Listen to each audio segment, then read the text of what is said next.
students, welcome to Kusha classes. The resonance frequency for JEE and NEET physics. Let's make the turbulent flow of physics perfectly streamlined and start the video. So आज के इस video में मैं जिस numerical को explain करने वाला हूं वो पुल्ली सिस्टम के ऊपर बेस्ड है।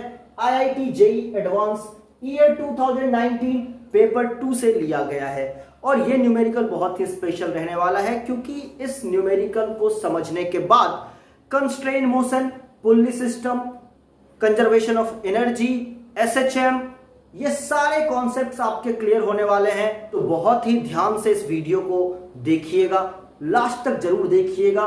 And the question is on your screen so you can read the question, read it very carefully. ये एक मल्टीपल करेक्ट क्वेश्चन है, इसमें एक से ज्यादा ऑप्शंस सही हो सकते हैं, इसीलिए हर एक ऑप्शन के अगेंस्ट आपको अपना आंसर रेडी करना है। तो चलिए स्टार्ट करते हैं। आपके पास एक हॉराइजॉन्टल सरफेस है जिसके ऊपर स्प्रिंग का एक एंड किसी फिक्स्ड सपोर्ट के साथ अटैच्ड है और दूसरे एंड पे 2m मास का एक ब्लॉक लगा हुआ है। वो मास किसी पुल्ली से किसी स्ट्रिंग के द्वारा अटैच्ड है और अगेन वो पुल्ली किसी मूवेबल पुल्ली के साथ अटैच्ड है और इस पुल्ली के साथ स्ट्रिंग के द्वारा दो और मास अटैच्ड है जिसमें से एक का मास m है और दूसरे का मास कैपिटल M है। आपको यह भी बताया गया है कि 2m मास का एक्सेलरेशन a1 है, इस मास का एक्सेलरेशन a2 है और इस वाले 2m मास का एक्सेलरेशन a3 है। और साथ ही साथ आपको क्वेश्चन में यह भी बताया गया है कि फ्रिक्शन को अवॉइड करना है, फ्रिक्शन नहीं है। तो चलिए स्टार्ट करते हैं इस प्रॉब्लम का सॉल्यूशन। तो सबसे इंपॉर्टेंट बात यहां पे यह आती है कि तीनों एक्सेलरेशन a1, a2, a3, इन तीनों एक्सेलरेशन का कंस्ट्रेन इक्वेशन क्या होगा, उसको कैसे लिख सकते हैं। तो देखिए, मैं एक बहुत ही शॉर्ट ट्रिक आपको समझाने वाला हूं जिससे आप पुल्ली सिस्टम में कंस्ट्रेन मोशन बहुत ही आसानी के साथ लिख सकते हैं। एक स्टेप में आपका आंसर आ जाएगा। तो जरा ध्यान दीजिएगा। इमेजिन कीजिए कि ये आपके पास एक पुल्ली है और ये इसके 3 एंड्स हैं। अब ये बात इंपॉर्टेंट नहीं है कि यहां पे क्या अटैच्ड है, यहां पे क्या है या यहां पे क्या है। लेट अस से तीनों एंड के पास अपना अपना एक्सेलरेशन है और ध्यान रखिएगा तीनों एक्सेलरेशन का डायरेक्शन आपने सेम रखना है। सो लेट अस से इस एंड का एक्सेलरेशन a1 है, इस एंड का एक्सेलरेशन a2 है और इस एंड का एक्सेलरेशन a3 है। इन केस अगर एक्चुअल सिचुएशन में कभी a2 नीचे और a3 ऊपर आ जाए तो आप नेगेटिव a3 करके उसे नीचे ला सकते हैं और फिर आपको आगे बढ़ना है। तो एक बार आपने पुल्ली के सिस्टम के एक्सेलरेशंस को इस तरीके से रिप्रेजेंट कर लिया तो अगला स्टेप आपको यह करना है, आप लिखेंगे a2 plus a3 by 2 is equal to a1 और एग्जैक्टली सेम सिचुएशन आपका इस पुल्ली के लिए हो रहा है। इसके इस एंड का एक्सेलरेशन a2 है, इस एंड का एक्सेलरेशन a3 है और इस एंड का एक्सेलरेशन a1 है। तो कोई भी सिचुएशन आ जाए, पुल्ली का कंस्ट्रेन मोशन आप इस तरीके से लिख करके अपने आंसर तक पहुंच सकते हैं। तो चलिए इस इक्वेशन को थोड़ा मैनिपुलेट करते हैं और हमारे पास आ जाएगा a2 plus a3 is equal to 2a1 and therefore I can say a1 minus a2 is equal to a3 minus a1। यहां से आपके पास एक ऑप्शन मैच हो जाएगा। अब आगे एक बात और ध्यान दीजिएगा कि अगर मेरा पुल्ली मासलेस है और मैं इसका फ्री बॉडी डायग्राम बनाऊं कि ये टेंशन T है और इन दोनों में टेंशन सेम होंगे, लेट अस से T0 एंड T0। तो चूंकि पुल्ली मासलेस है, लेट अस से पुल्ली का अपना भी कोई एक्सेलरेशन है, इसको A0 कह देते हैं। तो हम लोग बताएंगे डाउनवर्ड एक्सेलरेशन मान लेते हैं T0 plus T0 which is 2T0 in downward direction minus T in upward direction is equal to 0 which is the mass of pulley into A0। तो आपका RHS 0 हो गया और आप देख सकते हैं 2T0 is equal to T। ये आपके पास रिलेशन आ रहा है कि ये वाला टेंशन जो होगा इस टेंशन का 2 टाइम्स होने वाला है।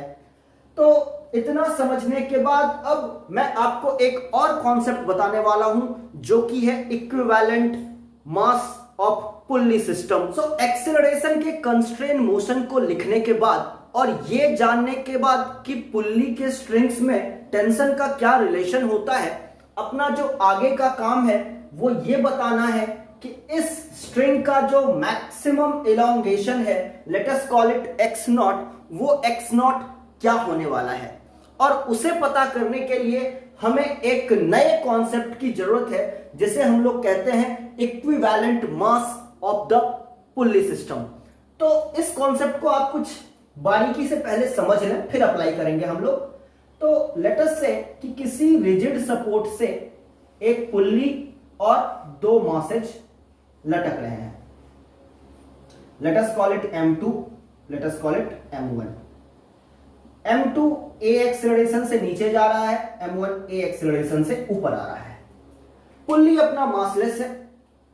अब अगर मैं बोलूं कि इस सिस्टम का इक्विवेलेंट मास, तो इस सिस्टम का इक्विवेलेंट मास कहने का मतलब है कि इस स्ट्रिंग से कोई एक मास आप लटका दीजिए और अगर इस स्ट्रिंग में और इस स्ट्रिंग में सेम टेंशन प्रोड्यूस हो जाए तो आप बोलिएगा कि इस सिस्टम का इक्विवेलेंट मास जो है वो इस ब्लॉक का मास होगा।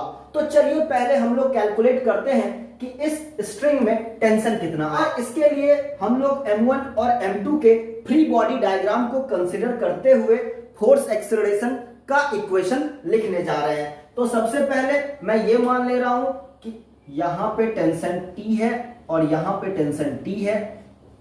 इसका वेट M1G नीचे, इसका वेट M2G नीचे। अब अगर मैं इक्वेशन लिखने जा रहा हूं तो मेरा इक्वेशन क्या होगा, चलिए M2 का इक्वेशन हो जाएगा M2G minus T is equal to M2A और M1 का इक्वेशन हो जाएगा T minus M1G is equal to M1A। अब अगर मैं A की वैल्यू को यहां से इस इक्वेशन में सब्स्टिट्यूट करता हूं तो हमारे पास A की जो वैल्यू है इस इक्वेशन से वो आने वाली है T minus M1G upon M1। अभी यही वैल्यू एक्सेलरेशन की मैं इस इक्वेशन में पुट करता हूं और देखता हूं कि T की वैल्यू क्या आ रही है। तो मैं यहां पे लिख रहा हूं M2G minus T is equal to M2 into A के जगह ये value which is T minus M1G by M1। अब अगर मैं इसको एक स्टेप और सॉल्व करूं तो G वाला सारा टर्म मैं इस साइड लाना चाहता हूं तो I will have M2G M2 minus M1 by M1 which is 1, so minus M2G इस साइड आएगा प्लस हो जाएगा, so I will write M2G और इस साइड ये T into M2 by M1 हो गया और माइनस T इस साइड आकर के प्लस T हो जाएगा। तो मैं कॉमन लेकर के +1 लिखता हूं यहां पे। तो अब मैं यहां से T की वैल्यू लिख सकता हूं। तो T की जो वैल्यू आ रही है अपने पास वो आ रही है 2M2G upon this term which is M1 plus M2 और ये जो M1 है वो ऊपर चला जाएगा तो इंटू M1। तो इस तरीके से अपने पास T की वैल्यू आ गई। अब ध्यान दीजिए अगर ये टेंशन T है, ये टेंशन T है तो इस रोप का जो टेंशन है वो 2T आने वाला है। तो अपने पास जो 2T की वैल्यू आ जाएगी वो हो जाएगा 4M1 M2G upon M1 plus M2। तो कहने का मतलब यह है कि अगर मैं एक ब्लॉक इस स्ट्रिंग के साथ अटैच कर दूं और इस ब्लॉक का मास अगर यही हो यानी कि 4M1 M2 by M1 plus M2 तो इस स्ट्रिंग के ऊपर में भी 2T टेंशन ही आएगा। और इस तरीके से मैं कह सकता हूं कि ये जो पूरा पुल्ली और मास सिस्टम है उसका इक्विवेलेंट ये मास 4M1 M2 by M1 plus M2 है। अब ये कॉन्सेप्ट इस प्रॉब्लम को फर्दर सॉल्व करने के लिए बहुत ही इंपॉर्टेंट है, इसीलिए मैंने न्यूमेरिकल के बीच में आपको ये कॉन्सेप्ट इंट्रोड्यूस करवाया। सो होपफुली आप इसको बेहतर तरीके से समझ पाए होंगे। तो चलिए अब इस कॉन्सेप्ट को यहां पे यूटिलाइज करते हैं। अब मैं क्या करने वाला हूं, यहां से मैं पूरा पुल्ली सिस्टम गायब कर दूंगा और यहां पे एक ब्लॉक इमेजिन कर लूंगा जिसका मास मैं यहां से निकाल सकता हूं। चलिए अपने केस में m1 कैपिटल M है और m2 2m है, तो हमारे लिए जो m इक्विवेलेंट हो गया वो हो गया 4 into m into 2m by m plus 2m। तो आपका जो इक्विवेलेंट मास है इन गिवन न्यूमेरिकल वो 8m/3 आ रहा है। तो चलिए इस डायग्राम को फिर से ड्रॉ करते हैं। इस पुल्ली और इन दो मासेज की जगह ये मास वाला एक ब्लॉक अप्लाई करते हैं। अपने प्रॉब्लम में जो अपना पुल्ली मास सिस्टम था उसका इक्विवेलेंट मास कैलकुलेट कर लिया था और वो मास 8m/3 आया। तो मैंने पूरे पुल्ली मास सिस्टम को रिप्लेस कर दिया एक ही ब्लॉक से जिसका मास 8m/3 है। अब मैं चाहता हूं इस स्प्रिंग का मैक्सिमम इलोंगेशन पता करना। तो ये जो स्प्रिंग है वो इनिशियली अनस्ट्रेच्ड था। अब अगर मैं इसका मैक्सिमम इलोंगेशन x0 बोल रहा हूं तो ये ब्लॉक x0 राइट साइड में शिफ्ट होगा और ये 8m/3 मास नीचे की तरफ शिफ्ट होगा।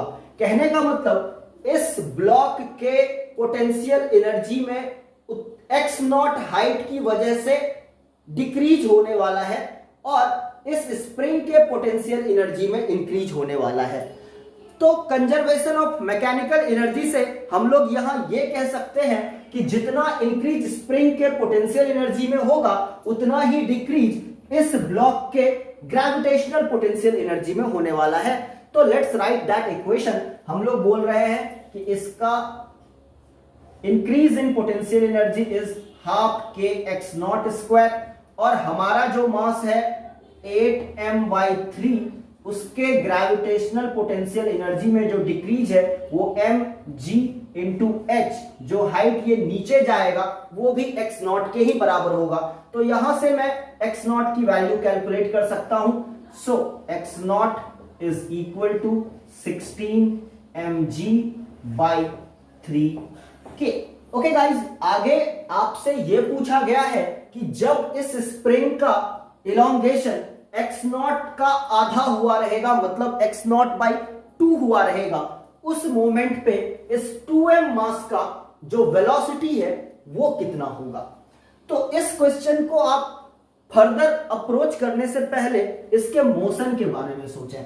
तो अगर आप गौर से देखें तो ये कुछ नहीं स्प्रिंग ब्लॉक सिस्टम है जिसको कि आपने थोड़ा सा एलोंगेशन दिया जिसकी वजह से ये राइट हैंड साइड में आया। अब स्प्रिंग रिस्टोरिंग फोर्स लगाएगा, इसका मतलब है कि ये ब्लॉक SHM करेगा और ये इस पुल्ली के साथ SHM करेगा। सो फाइनली जो अपना मोशन होने वाला है इसके आगे वो सिंपल हार्मोनिक मोशन रहने वाला है। तो इस सिंपल हार्मोनिक मोशन को एक्सप्लेन करने के लिए आप ऐसे समझें कि इनिशियली जो आपका ब्लॉक था वो इस स्प्रिंग को अनस्ट्रेच्ड रखा हुआ था। सो गाइज, इस सिंपल हार्मोनिक मोशन को एक्सप्लेन करने के लिए हम लोग क्या बोलेंगे कि सिस्टम का जो पूरा मास हो गया वो 2m प्लस 8m/3 हो गया और वो सिंपल हार्मोनिक मोशन कर रहा है। तो मैं इस मास को भी यहीं पे कंसिडर करता हूं और मैं इस डायग्राम से आपको बताने की कोशिश करता हूं। तो चलिए इस पोजीशन को, अनस्ट्रेस्ड पोजीशन को x इक्वल टू 0 कह रहे हैं और यहां पे आपके पास टोटल मास हो गया 2m प्लस 8m/3।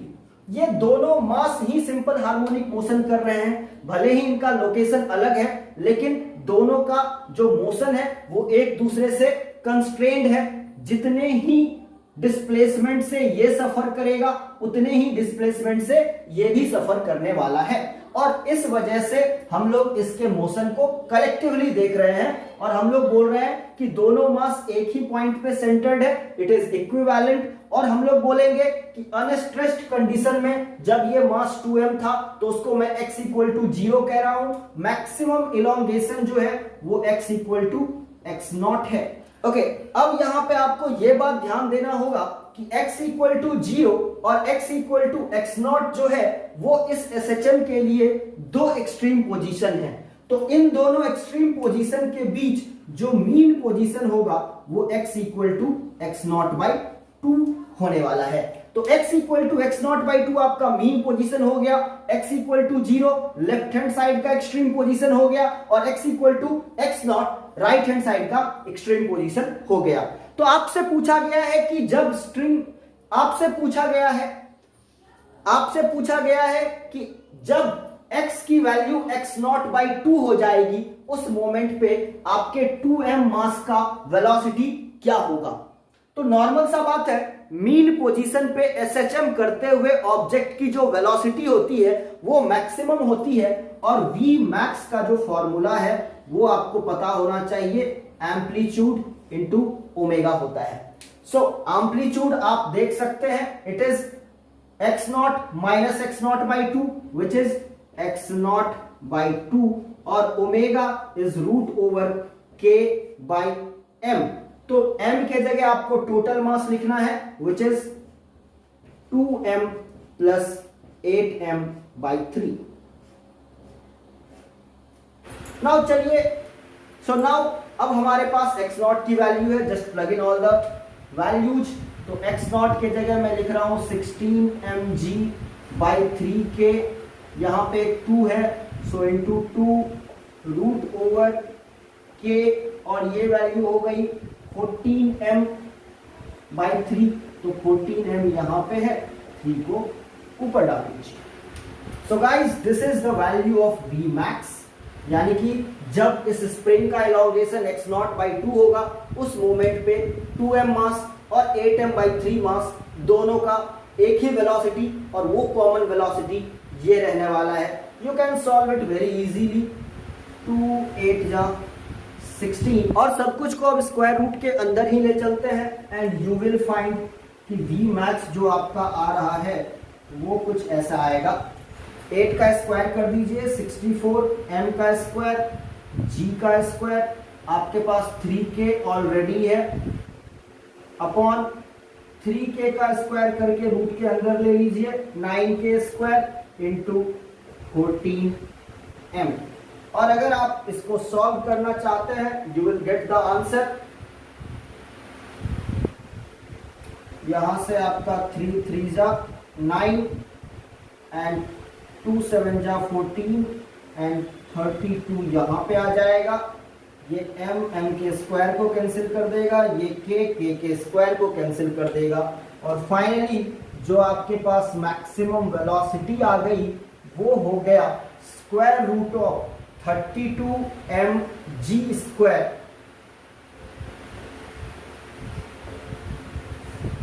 अपॉन 3 7 जा 21k। आप चाहें तो g स्क्वायर को स्क्वायर रूट से बाहर भी निकाल सकते हैं। So that will be the value of maximum velocity. और फाइनली जो हम लोग कैलकुलेट करने वाले हैं वो है इस ब्लॉक का एक्सीलरेशन जब इस स्प्रिंग का इलॉन्गेशन x नॉट बाई 4 हो। तो मैं पहले ही बता चुका हूं कि ये ब्लॉक और ये ब्लॉक दोनों कलेक्टिवली एसएचएम कर रहे हैं, और उस एसएचएम में कभी भी एक्सीलरेशन जो होगा वो omega square into displacement from the mean position के बराबर होगा। तो acceleration is equal to omega square, x मैं लिख रहा हूं, और according to the question x is equal to x not by 4। तो मैं बोलूंगा कि इस मोमेंट पे जो एक्सीलरेशन होगा वो omega square which is k by the total mass which is 2m plus 8m by 3। तो ये आपका ओमेगा स्क्वायर आ गया, and the value of x not is 16mg by 3k। ये आपका x नॉट है, and divided by 4, therefore I will multiply 4 here. तो इसको अगर हम लोग सॉल्व करने जाएं तो हमारे पास एक्सेलरेशन का जो वैल्यू आएगा ये आ गया आपके पास 14m, ये 3 ऊपर दे दीजिए, into 3 into 16mg by 12k। तो अभी आप यहां से k को कैंसिल कर सकते हैं, m को कैंसिल कर सकते हैं, 4 4 जा 16, 4 3 जा 12, 3 से 3 भी कैंसिल हो गया, 2 and 7, and finally I am getting 2g/7. This is your acceleration for the given instant of time. So guys, हमने क्वेश्चन में दिए हुए हर ऑप्शन के अगेंस्ट अपना आंसर रेडी कर रखा है और कोइंसिडेंटली सिर्फ एक ही आंसर सही है। हालांकि ये मल्टीपल करेक्ट क्वेश्चन है। जो कंस्ट्रेंट इक्वेशन स्टार्टिंग में हमने डिराइव किया था बस उतना ही सही है। उसके अलावा maximum elongation of the spring और तो और आपका मैक्सिमम वेलोसिटी यानी कि velocity when the elongation of the spring was x0/2 and the acceleration of the block when the elongation in the spring was x0/4। ये तीनों ऑप्शंस मैच नहीं कर रहे हैं, मतलब एक ही ऑप्शन सही होगा। बट आप इस पूरे क्वेश्चन में जो एक्सप्लेनेशन देखे होंगे उससे आपको बहुत कुछ सीखने को मिला होगा। Equivalent mass for pulley block system, उसके अलावा कंस्ट्रेन मोशन, टेंशन, उसके अलावा स्प्रिंग फोर्स, SHM, मतलब फुल्ली पैक्ड क्वेश्चन था ये। और इसके एक्सप्लेनेशन को देख करके आपको बहुत कुछ नया सीखने को जरूर मिला होगा। कॉन्सेप्चुअली भी आप थोड़ा सा स्ट्रॉन्ग फील कर रहे होंगे। तो अगर आप चाहते हैं कि ऐसे ही वीडियोज लेकर के मैं आपके सामने आता रहूं, then please subscribe my channel, like the videos, share it, and if you are having any doubt do ask me in the comment section. Thank you for watching the video. See you next time. Till then, goodbye.